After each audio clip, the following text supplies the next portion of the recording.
प्रथम भगती संतन करे संगा दुसरी रते मम कथा प्रसंगा मंगल भवन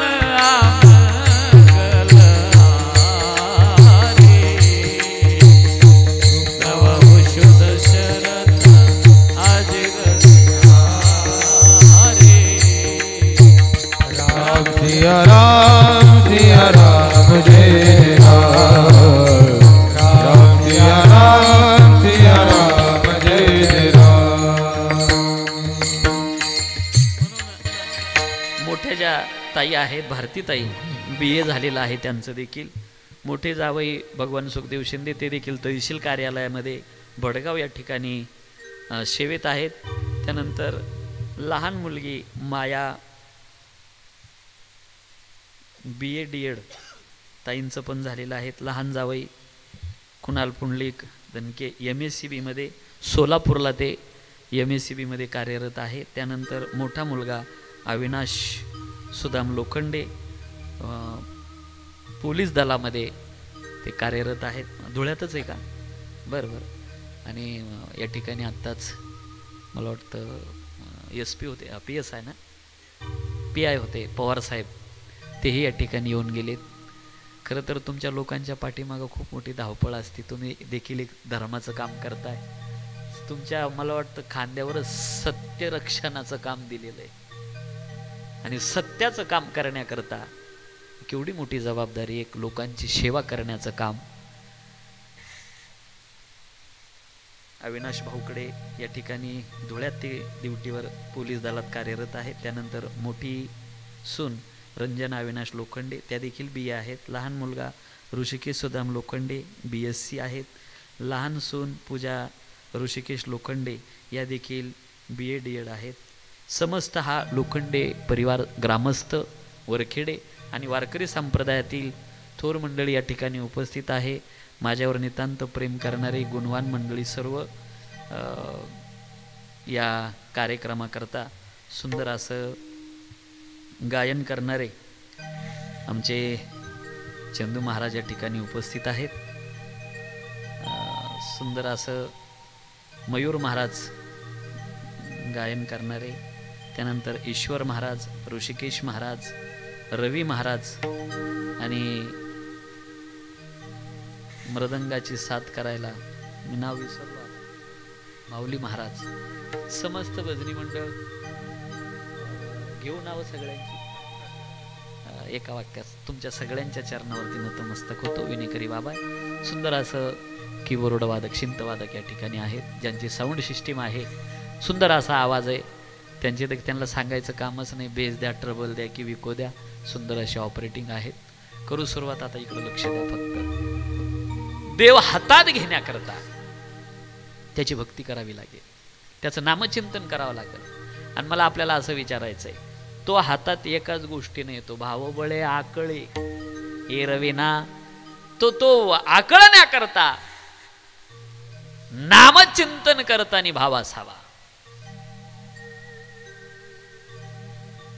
नाम घेतलं वाया गेला असं एखादं उदाहरण आहे का आतापर्यंत? नाम घेता वाया गेला ऐसा कोणी ऐकिला? तरले तर द्या भरवसा नामधारका जटाचा, तरले तर द्या भरवसा, तरले तर द्या भरवसा नामधारका जटाचा, तरले तर द्या भरवसा।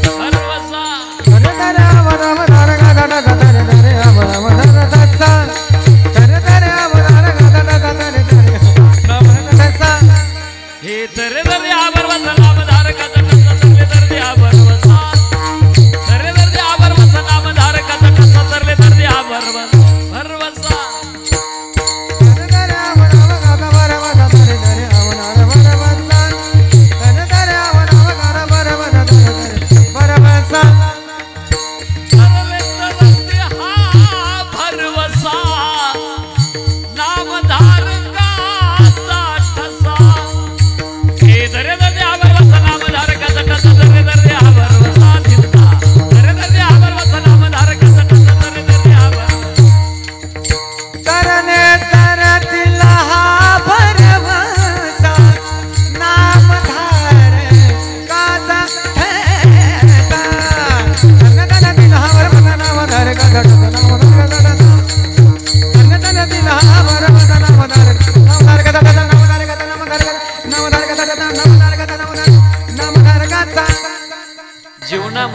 भक्ती असेल तर तो आपलासा करता येतो, अन्यथा भक्तीच्या मापे मोजितो अनंता तसा तो सापडत नाही.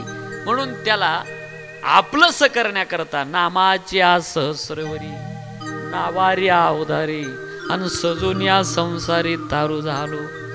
ते एक वटोनी जिये क्षणी अनुसरले गा माझी वणी.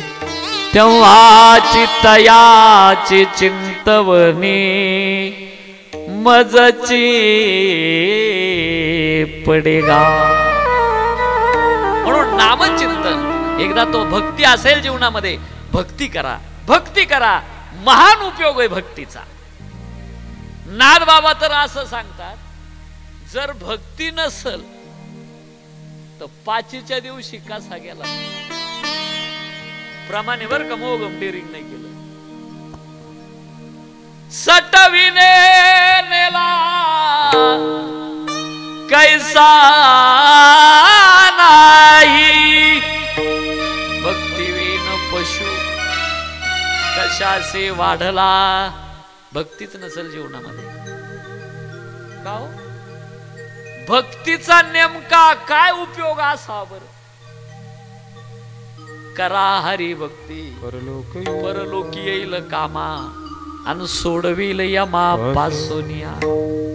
तिथं सोडवायला कामात येते. म्हणजे काय असतं सोडवणं? आता आता अभंगात जायचंय आपल्याला. आपला ज्या दिवशी जन्म झाला तिथून पुढं बाल्य अवस्था कशी आहे बघा. आईच्या उदरात होता कमी त्रास नाही, डोकं खाली आणि पायवर, म्हणून याला उत्तानपाद म्हणतात. आजचं विज्ञान देखील सांगतं डोकं खाली आणि पायवर असतं. किती किती दुःख आहे. जन्माला आला दुःख संपलं नाही, दुःखात वाढ झाली. त्याला आंघोळ घालायला अशी जखड म्हातारी, ज्या म्हातारीला तापलेला तवा उतरायला पकड लागत नाही अशी म्हातारी पाणी तापवायला असते. घालाजून जा, घालाजून जा. कडक झालेलं पाणी बादलीत उतरून घेणार. मी खेड्यातला माणूस आहे. आणि मग म्हातारी असा गल्लीत पाठ टाकणार, पाटावर बसली का आपल्या दोन्ही तांगड्या लांबून देणार. म्हातारीचे पाय म्हणजे गाडीच्या धुऱ्याच.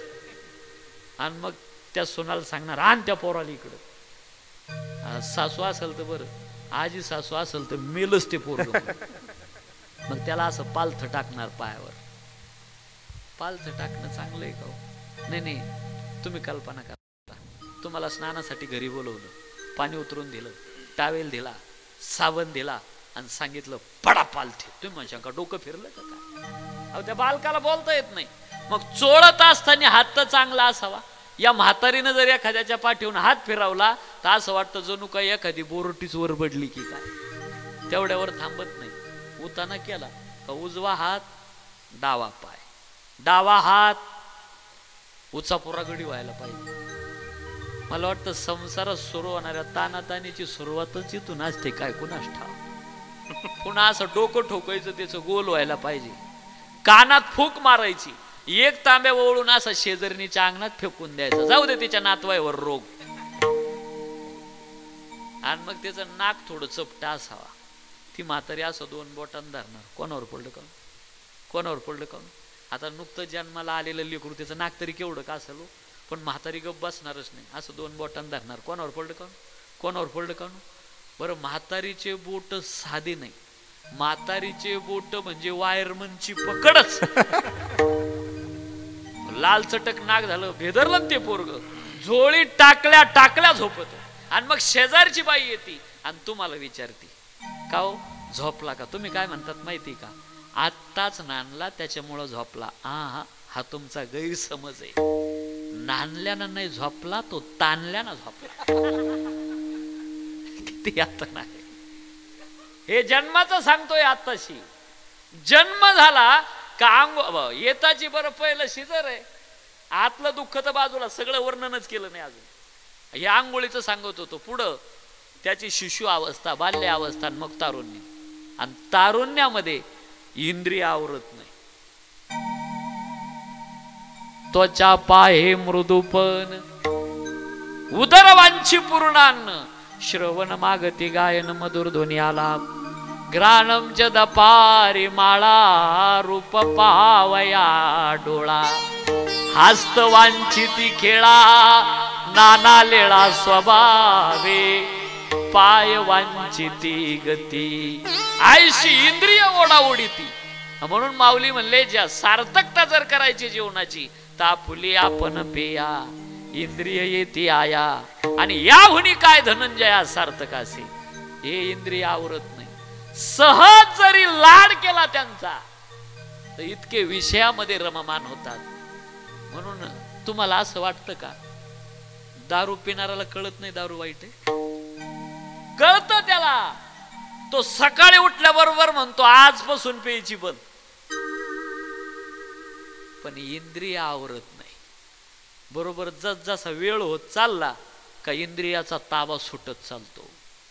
इंद्रिय आवरणं सगळ्यात मोठं अवघड आहे. गायी पासरून वासरू ओढल्यानंतर त्या वासराला जशा वेदना होतात तसं विषयापासून इंद्रिय आवरताना वेदना होतात. पारसाई बिघडता होय वहावनी वत्स काढिता ना तरी भणंग दवडिता भानव.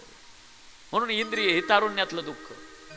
आणि म्हातारपणामध्ये अवघे करीती हाडाहाड. म्हातारपणामध्ये अवले हाल असतात. सगळं काबाड कष्ट करून तुम्ही कमवलेलं आहे ना. तुम्हाला कोपऱ्यात बसून नुसतं टुळू टुळू पाहावं लागत. फक्त काहीच करता येत नाही. पहा काहीच नाही. आणि म्हातारपणामध्ये घरातले लोक साधे हाल नाही करते. बरं म्हाताऱ्या माणसाची टिंगल नाही करायची बरं का. कारण आपल्याला स्वतः एक दिवस म्हातार व्हायचंय. पण माफी मागून बोलू का म्हाताऱ्या माणसाचा कारभार उलटाच राहतो. म्हाताऱ्या माणसाला संध्याकाळी लवकर भूक लागणार. म्हातारा जेवला का लगेच झोपणार. यांचे जेवण कावणं झाले भांडे कुंडे आटपले का म्हातारा झाला जागा. मग ते म्हणते बाबा तिकडं देवळा सप्ता चालू अवघे करी ती हाडा. आणि मरणाच्या वेळेला किती दुःख आहे मोठं. एका भूतापासून 1000 इंगळ्या चावल्याचं दुःख आहे. आयुष्याचे सूत्र बिघडता भूतांचुमटे कडाडता कायन मरत या युक्ता युगांत नये. मुळात जन्म शब्द डोळ्यासमोर आणा. किती शब्द आहे जन्म शब्दामध्ये? 2 अक्षर आहे. 2 ज म्हणजे जन्माला येणे आणि म म्हणजे मरणे. आणि दोन्हीच्या मध्ये अर्धा न आला तो म्हणतो जन्मही नष्ट करा आणि मृत्यूही नष्ट करा. सामान्य यातना नाही. मग बघा तुमचा व्यापार सफल होतो की नाही. विठ्ठला विठ्ठला विठ्ठला विठ्ठला विठ्ठला विठ्ठला. 10वा वर्ष श्राद्ध 13वा हे जे कार्यक्रम असतात ना याला अमंगल समजतात. पण अमंगलाला मंगल करण्याची ताकद ज्याच्यात आहे ते भगवंताचं नाम आहे. सकळ मंगळ निधी श्री विठ्ठलाचे नामाधी. म्हणून आणि काय हे जे का आता आपण हे जे कार्य करतो या मातेच्या निमित्तानं 4थं पुण्य स्मरण आहे. हा बरोबर ना. वा वा. काय या काळामध्ये आपण 4थं पुण्य स्मरण साजरं करताय. पहिलं श्राद्ध करायला तयारी नाही पोरांची. पहिलं श्राद्ध आलं तर गावातले लोक आठवण करून देतात आपल्या आईबापाची. श्राद्ध आलं असल म्हणतात. आणि या काळामध्ये 4थं पुण्य स्मरण आहे. वा सौभाग्याची गोष्ट आहे. काय पुण्यस्मरण नाही जर केलं तर बोलू का ऐका. जर पुण्यस्मरण श्राद्ध कर्म विधिवत केलं नाही तर त्या घरात ज्ञानी माणूस जन्माला येत नाही. शूर माणूस जन्माला येत नाही आणि वीर माणूस जन्माला येत नाही. हे पुण्यस्मरण जर करत राहाल पितृदोषच घरात शिल्लक राहत नाही. अजून पुढचं बोलू का. ज्यांनी केलं असेल पहिलं पुण्यस्मरण बरं ऐका.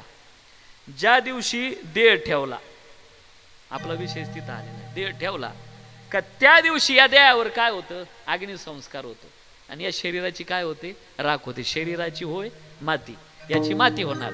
मुळात हे पंचतत्वाचं आहे. देह हा 5चा अनिला उसना. मग आता हे सामुदायिक आहे. या शरीराची राख होणार आहे. तुम्ही किती शुश्रूषा करा किती भारी भारी साबण लावा किती महागाचे शॅम्पू वापरा पण याची राख निश्चित आहे. सौंदर्याचा अभिमान करू नका. जाणार आहे कुरूपता येणार आहे. तारुण्य जाणार आहे. म्हातारपण येणार आहे. देह जळणार आहे आणि याची राख होणार आहे. तुला काही बाजत करले तुला राख करे रखवाले उड़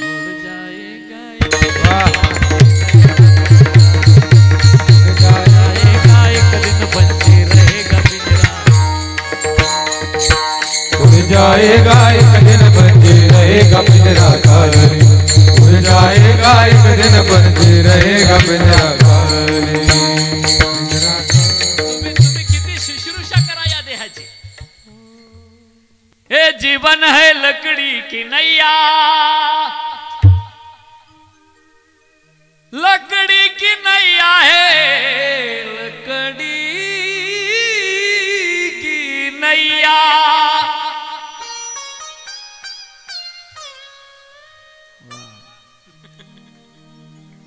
आग लगे घट जाई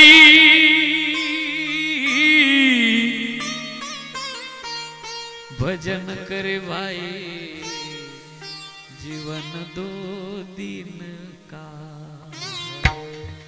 भजन करे भाई जीवन दो दिन का याद रखिएगा भाई बाप फार थोड्या दिवसाकरता आलोय आपण अरे का कुणाशी वैर करताय का कुणाला टाकून बोलताय